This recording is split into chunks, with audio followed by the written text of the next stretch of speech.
Labai dažnai, kada moteris išeina iš santykių su abuseriu, jos numeta svorį, pagražėja. Na ir kodėl taip vyksta? Todėl, kad moters kūne nebesigamina streso hormonų - kortizolio, adrenalino.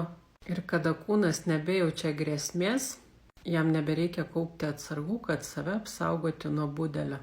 Ir dar toks vienas klausimas, tai kodėl moteris papuola į tokius santykius?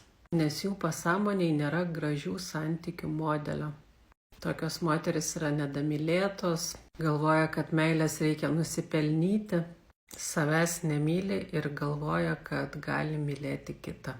Kol nebus pakeistos šios pasąmoninės programos, tol moteris keis vieną abuserį kitu.